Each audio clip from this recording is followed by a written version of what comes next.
Hey everyone, CPO here, and I posted recently a video of me watching a video wirelessly streaming YouTube to my head unit in my 2019 Golf R, and that generated a whole bunch of questions. So I figured it's time to probably do a little bit of a breakdown. So this is a MMB Plus wireless Carplay dongle, and it also includes mirror link capability. So this is a little bit more expensive than the wireless CarPlay dongles that you can get for around $100 because it also adds additional streaming capabilities. It acts like an Apple TV, and it's plugged into my CarPlay USB port. My phone is just on a wireless charging station that is actually just plugged in here in the 12-volt cigarette lighter adapter. So the phone is not physically connected to my CarPlay or this device at all. The connection is wireless using Wi-Fi Direct and Bluetooth. And yeah, it even has a USB port on it, so you can plug in a thumb drive or an external hard drive and play media off of it. But like I said, I just put it in the cubby, plug it into the CarPlay USB port, and then shut the cubby, and I never think about it again. So I'm gonna go ahead and start the car, and you can see how long it takes for this thing to fire up. So first thing that has to happen is the dongle itself has to boot up. And that takes a few seconds. And then once it's recognized by the car as a CarPlay device, and I'm not gonna pretend to know how this works. I actually don't understand it at all. But the car recognizes it as a CarPlay device, and then we'll load it up as if you just plugged in your phone to the USB port directly. So you can see here, it's recognizing it, it's connecting to my phone, and you'll see my phone will show a little CarPlay display here in a second. I'm gonna pick it up and probably ruin the shot, but yeah, that's what I did. You can see CarPlay right there. So it's connecting wirelessly to my car now. Everything works just like normal CarPlay, and you can see, just to prove that this is the device, even though it's not connected physically, wirelessly, I am able to, map to Euro tuning, or I don't know, what's the equilibrium tuning in California. How long does it take me to get there? Oh yeah, that's way too long. So sorry guys. So that is the phone connected through CarPlay. If you're familiar with CarPlay, everything works the way you would expect it to. All the same menu options, music streaming, albeit maybe a second or two delay sometimes. The one thing you do have in addition is this Mediacast app, which is part of the dongle. It shows up because the dongle's there. So when you press that, it's gonna reboot the dongle into its own interface. So instead of a CarPlay interface, you're gonna get the dongle interface. And again, that takes just a few seconds for it to reboot and then for the car to recognize it. And you can see here, it's giving you the branding logo, the USB dongle plus. The plus is the streaming part. So this is the dongle's interface.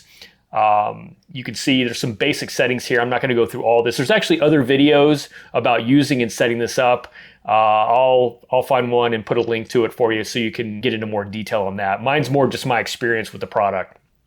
So you have the USB drive, which I don't have one connected, but if you wanted to play a bunch of different file formats on audio, and it'll do MP4 and AVI format on video.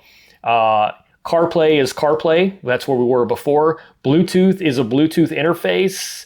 I guess if you wanted to do through here, I never use this. I literally just use the phone's Bluetooth. It's automagic, so I don't worry about it. And then you can go out into the car's system again if you want, or just hit CarPlay and go back into this.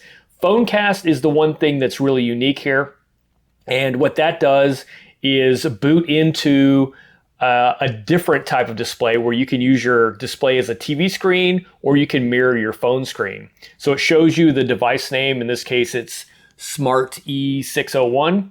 What I'm going to do is enable my Wi-Fi hotspot, and then I'm going to connect to that with this device. So you'll see, there you go, there's my phone popping up there. And I'm going to connect to that, and then that's now going to allow me to use this as a streaming device through Wi-Fi Direct. And I'll start out with YouTube because that's the one I use. That's easy for me to explain, and I have a lot of experience with it. I should probably pick one of my videos so that I don't have any copyright issues. So yeah, here's my latest video. The phone is playing the video, and I'm going to select AirPlay and Bluetooth devices. And if you scroll down, right now it's playing the audio through Bluetooth, but I can choose to play the Apple TV version of this, in which case, with a couple of seconds delay, it's going to show up on the screen. And like I said, the delay is there. It's a little bit annoying sometimes, but if you're patient and recognize that it's going to be a delay, you'll find out that it's not that bad. And the answer is, for me right now, is just to get a sense. So turning that up for you just so that you can hear, there's no lag or anything like that. And the phone is not physically connected to anything, and I am streaming to my car. I have control using the phone. You can see here I can pause it from the phone. I also have control from the head unit. I can hit play, I can fast forward, rewind, all of that kind of stuff, and it actually works okay. I'd rather just do it off the phone, to be honest with you. There is a little slider here that you can use to adjust the playhead position, but I have a hard time grabbing it with my fingers for some reason. It takes me a few tries. There we go, now I got it. And you can, you know, swipe through different parts of the video using that. So that works. Anyway, and you know, it is what it is. You have a home button and you have a back button, and yeah, home takes you back to this home screen. If I hit back, it would take me back to this screen specifically where I was. Now, you can mirror your phone screen. I'm going to do Apple Cast, and it shows you the instructions. Now, this particular device is only for CarPlay, Apple CarPlay, not for Android Auto, but for some reason they do show you an Android streaming. So I don't know if that works or not because I don't have a iPhone or Android device. So anyway, I go into the phone screen mirroring, choose the device, which is the only one there, and it will now mirror my iPhone screen onto my display. Now, obviously, things that are in portrait mode are going to remain in portrait mode, and when you rotate the phone, just like normal, it's not going to rotate the display. But if you are in apps that can use a landscape mode like YouTube, you can see that it will rotate. Now, if I play this video, it's going to switch back to playing it on the device like I did before. So it's not actually mirroring my screen anymore. It's streaming the video through the head unit. But if I go back into the Apple Cast through mirroring, let me reconnect that, then I'm back to my screen. And so there's some nuances there. You know, I don't know what your use case is for this. I can go through and scroll through Instagram. Instagram doesn't go into landscape mode, so it's a tiny little section of your screen. You can play videos, and the audio will come out over the display. And yeah, I mean, it is what it is. Again, I don't know your use case or why that might be. Like, I don't ever do this. I'm just showing you what's possible. I literally only use it for YouTube videos when I'm stuck either in a parking lot waiting on somebody or in a long line or something like that. So with that said, let's look at Netflix, because I thought Netflix might work, and I will be 100% honest with you. They tell you Netflix does not work when you buy the thing. Like if you go to the Amazon link that I'm going to put down in the description and you click on that, it will say does not work for Netflix. So yeah, I know better, but it looks like it's going to work. And I got my hopes up for a second, but it never works. There's some sort of copyright protection that prevents it from working. So even though it looks like it's trying to, it never actually successfully happens. And oh well. Like I said, I knew that going into it. I've had the same experience with Hulu and other paid streaming apps, YouTube, Google TV. Same thing, it won't play Google TV content because that's all copyright licensed content, but it does play YouTube. I haven't tried any other non-subscription based streaming services, but YouTube works, and you can also stream any other videos or whatever that you have on your device itself.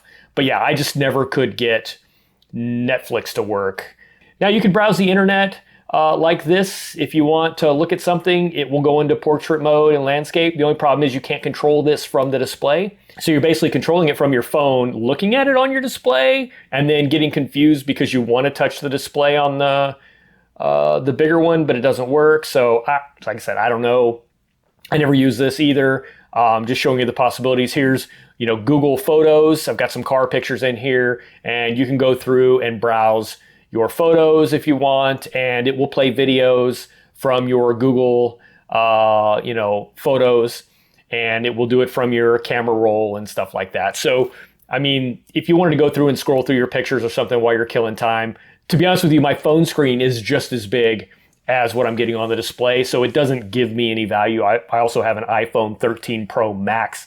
It's one of the bigger phones you can get. So, all right, so there is this little dot that you can move around. It's kind of hard to see, my hands in the way. That little white dot, you think it's for some sort of touch feature, but all it does is give you access to an exit button. So that's all you can do with it is exit. You can't do anything else. I thought that might be a touch thing that you could move around and touch, but unless I'm missing something, maybe if you know something different, let me know, but I haven't been able to get it to do anything. All right, so I go back into Apple CarPlay, which is the normal Apple CarPlay, and I want to talk about some of the gotchas, right? So one thing that is a challenge is if I walk away from the car quickly and come back, like I go into a gas station and I'm only gone for a minute and then I come back, somehow it tries to hang on to that connection, but it gets borked up somehow. I'm not sure exactly how. So sometimes I have to manually go back in and reconnect my CarPlay by reconnecting to the Bluetooth. I'm not sure why, but it's just like it gets stuck, it gets hung. It only happens for like little quick departures. If I'm gone for a long time or I park the car and go in the house, like it doesn't do that. It's just random stuff like that. So the other thing is, because it uses Wi-Fi Direct, if I want to connect to other things using Wi-Fi, like here I'm going to connect to my dash cam. My dash cam connection is through Wi-Fi Direct. I'm connecting to it now, which means it's going to drop the connection to the dongle, which is fine. I don't need to use the CarPlay while I'm, grabbing a video off of my dash camera. But what I found is, and the challenge here is that after a few seconds, and I don't know exactly how long, 30 seconds, 45 seconds, it will steal back. So you can see there, it dropped the connection to the head unit while I'm playing this video off the dash cam. But it will steal it back. It will take the connection away. So if I'm downloading, let's say I like this video, I'm going to use it for something, and I start downloading it, guaranteed it will fail because the CarPlay dongle will somehow reinitiate the connection back to the phone, and it will drop my connection. There it goes right there. It'll drop my connection to my camera and it will die. So that one kind of took a while to figure out. Same with GoPro. If I'm using GoPro app and wirelessly connecting to my GoPro, I'll try and connect to it and then it'll steal it. So what I do is I just unplug the dongle when I'm using something that requires Wi-Fi Direct so that I don't lose that connection in the middle of it. And then I just plug the dongle back in when I'm done. So that's really, those are the gotchas. Like everything else is pretty cool. Like it's been consistently working. I have very few issues with it other than, like I said, those moments where I like step away quickly and come back. Sometimes it gets sort of hung up and I just reconnect to my Bluetooth. It'll say, your device is out of range, and I reconnect and it comes back fine. So anyway, guys, that's it. I hope you found this helpful. Thanks for watching, and I'll catch you on the next one.